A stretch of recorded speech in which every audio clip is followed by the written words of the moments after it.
Breaking news, nouvelle vidéo. Cette fois-ci, on va aborder le référendum catalan. Alors, le référendum catalan, il s'est déroulé le 1er octobre. Vous avez vu un petit peu comment ça s'est passé, ça s'est très mal passé. Évidemment, on devait s'en douter, sauf que le bilan aujourd'hui, eh bien, il est catastrophique. Il est catastrophique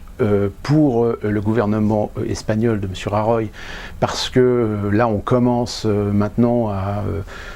juger finalement sa gestion de la crise. Il semblerait que de toute façon, c'est bien parti pour que Rajoy finisse par démissionner d'ici même la fin de la semaine, parce que là, son gouvernement est forcément impliqué dans la façon dont ça a été traité. Donc, évidemment, il y a, pour l'instant,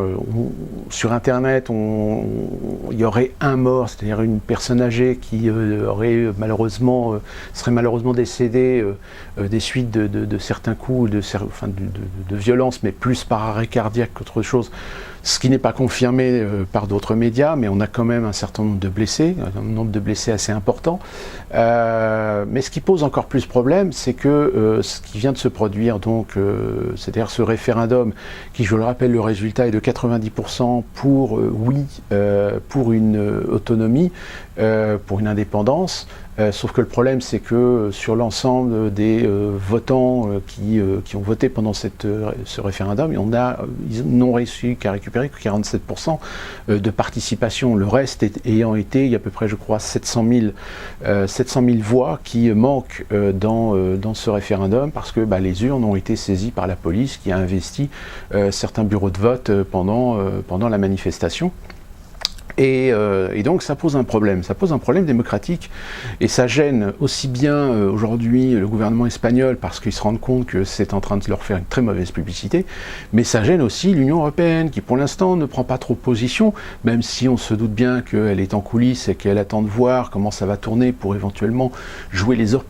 opportunistes et essayer de récupérer à son intérêt l'indépendance de la Catalogne, puisque je le rappelle, la finalité de l'Union européenne, c'est la destruction des États-nations. Et là, en ce qui concerne l'Espagne, avec ce qui se passe avec la Catalogne, on est parfaitement dans le plan, on est parfaitement dans la logique de cette destruction des États-nations, c'est-à-dire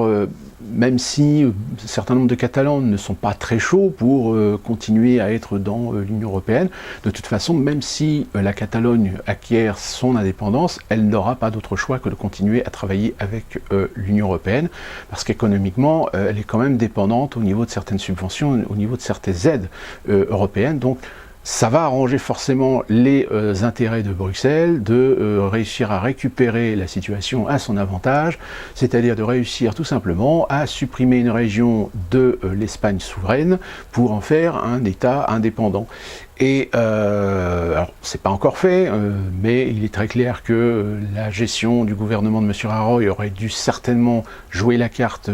du caressage dans le sens du poil, c'est-à-dire à la limite laisser faire le référendum, quel que soit le résultat par la suite, essayer avec l'Union européenne de trouver des compromis, de trouver des accords pour permettre à la Catalogne, tout simplement, de trouver ce qu'elle demande depuis des années, c'est-à-dire un statut d'autonomie un peu plus complète, à l'image de ce que le gouvernement espagnol a déjà octroyé il y a de cela quelques années au Pays Basque et à la province de Valence. C'est ce que d'ailleurs la Catalogne avait demandé, c'est-à-dire du fait que la Catalogne, je le rappelle, c'est quand même 20% du PIB de l'Espagne, du fait de sa position stratégique sur le plan touristique, puisque c'est quand même en Catalogne que se trouve la fameuse Costa del Sol, et que la Catalogne est aussi un des endroits de production fruitière les plus importantes d'Espagne, donc il y a quand même des recettes non négligeables pour l'économie espagnole. Donc évidemment, le gouvernement espagnol voit d'un très mauvais œil le fait que les Catalans veuillent éventuellement se tirer ailleurs, ce qui rejoint un petit peu d'ailleurs la position de ce qui se passe en Ukraine avec le Donbass. Le Donbass étant la région est de l'Ukraine, c'est là que se concentrent la plupart de certaines activités économiques importantes de l'Ukraine, et que si le Donbass venait à décréter son indépendance avec évidemment la protection des Russes, bien l'Ukraine serait amputée de presque 40% de sa capacité économique en matière de développement. Donc voilà, le sujet est extrêmement sensible. Soyons positifs, je pense que très sincèrement le gouvernement va certainement sauter pour un autre gouvernement qui lui sera beaucoup plus conciliant, et ils vont certainement trouver des accords voilà, pour permettre à la Catalogne d'acquérir une autonomie un petit peu plus importante et de satisfaire ses envies d'être un petit peu plus autonome en matière de décision sur le plan social et sur le plan économique que de dépendre de l'État espagnol qui, je le rappelle, l'Espagne a quand même encore une période d'austérité et non des moindres, du fait de sa situation économique qui a été limite en faillite il y a de cela quelques années, et surtout après la crise de 2008. Donc, sachant cela, je pense que sincèrement la Catalogne a tout intérêt tout simplement à profiter de sa situation de force actuelle, du fait de la très mauvaise gestion qui a été faite lors du référendum. Sincèrement, si demain la Catalogne décidait d'être indépendante et décidait éventuellement de quitter aussi l'Union européenne, là ça serait du suicide. Ça serait du suicide complet parce que la Catalogne n'a pas des ressources économiques suffisantes pour pouvoir s'auto-satisfaire elle-même. Elle a forcément besoin de soutien, elle a forcément besoin d'aide. Et puis en plus de ça, en quittant l'Union européenne, ça veut dire qu'il faudrait qu'elle reprenne une monnaie souveraine. Ce qui, vu la taille de la Catalogne, vu la taille de son économie, ferait une monnaie qui ne vaudrait rien et provoquerait l'effondrement complet économiquement et socialement de cette région. Donc ça serait un échec, avant même de signer le protocole de constitution d'indépendance de la Catalogne. Donc la Catalogne va certainement avoir un soutien de l'Union européenne, mais un soutien plus ou moins caché pour pas que l'Union européenne montre un peu trop son intérêt à voir la Catalogne séparée de l'Espagne. Ça pourrait éventuellement amorcer un processus, parce que si la Catalogne réussit à s'extraire de l'Espagne, mais tout en restant dans le giron européen, eh bien ça voudrait dire que